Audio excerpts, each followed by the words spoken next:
if you track with the channel, you know we're always looking out for new ways to play video games with the family. So we brought this Tori game to a family we've been working with to see what it has to offer. Ross, I've got the game! Now this is a game that's quite unlike anything else we've played. You open the box and inside you can see there's a tablet sort of surface, and that's the playing area.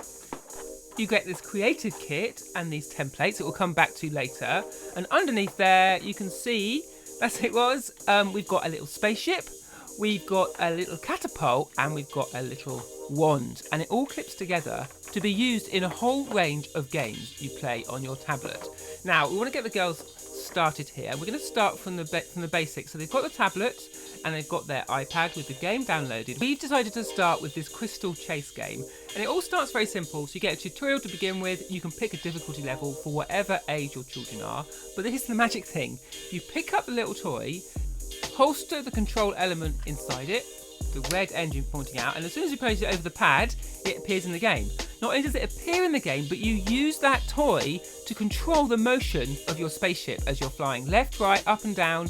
There's a button on the pad and you can tilt as well to fire your guns. And so you have this real world toy controlling a virtual world space journey. It starts pretty simple, but as the girls found, it got harder and harder, and they really enjoyed that challenge of working out how to maneuver their physical little spaceship toy to get it working in the game. And it's really sensitive. It was a really immediate reaction, one-to-one. So as soon as you're moving it in the real world, it was moving on the screen as well. But here's the clever bit.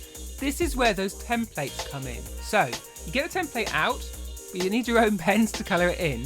But then you colour in what is an outline of one of these spaceships. You can take your time. The family here, as you can see, really enjoyed the sort of mystery of what it was they were colouring in. All sorts of designs, hearts and stars and fires and rockets, so that by the end they had a beautifully coloured in template.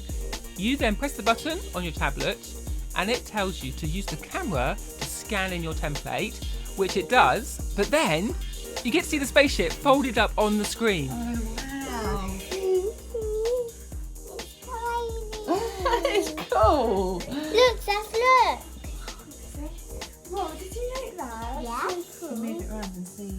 Oh, nice. Mummy helping me. Hearts on the side. Then, back on the template, you get a really simple video instruction that takes you through popping it out and making the folds so that you turn that flat spaceship template into a 3D model of your spaceship that you've got in the game.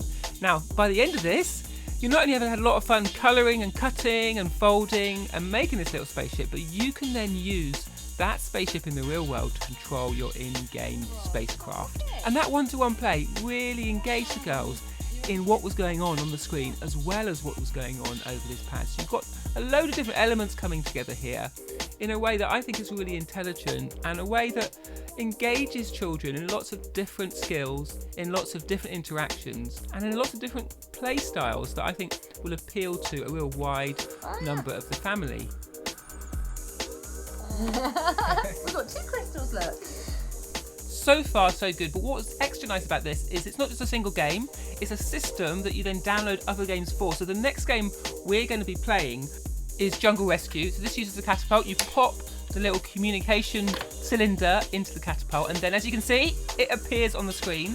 But the catapult moves again exactly in time with your movement of the real world, and you can tilt and you can pull back that catapult mechanic, and then as it does that, you fill up the energy bar, and you can see on the screen you get a little target that shows you where to hit. Now this is a little bit like Angry Birds. So you have these stacks of crates and different things to trigger, and you have to really aim very carefully to hit your little catapult in the right spot to bring down the crate and get the key to free the monkey, and then away you go.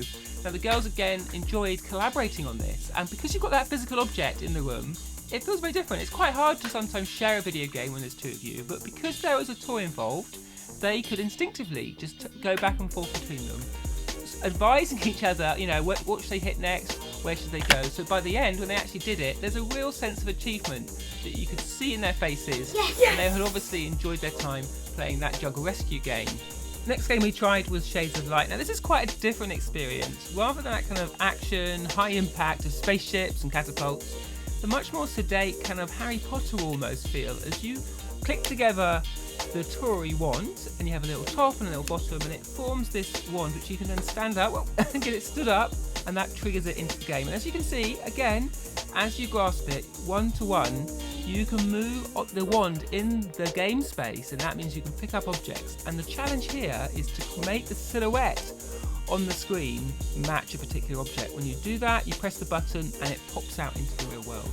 So again, you've got this forward, backwards, up, down, but also kind of twisting motion as you bring different elements of this game into play to create those silhouettes. And again, as it develops, there's more and more depth to this, of rotating and twisting and manipulating objects to make the right silhouette, so that the girls really enjoyed that. And there's that real fine touch you get with this wand and tablet combination that I just don't think you'd get with other games. Now, as the parent, you have the parent app and the player dashboard, where you can see exactly what your child has been doing in the game, not only to track their time, but to see what they're learning in terms of creativity, problem solving, executive function, what they've been doing in those different areas. You can also go in and set them specific challenges in games that are suited to their ability that then pop up the next time they play. So there's a real connection there between both parents and children, and also between the kids and the physical object and the game itself. So there you go, that's our look at Tori. I think it's a really interesting proposition. As we've said, it starts with this bunch of games, and we've looked at a few of them today, but it'll be interesting to see how it develops going forward, to see what new games they use this technology to create. So we'll leave the girls colouring in this flower for Jungle Rescue, and we'll definitely check back with Tori to see how they've got on with the game, and also to try out different apps as they're released in the future.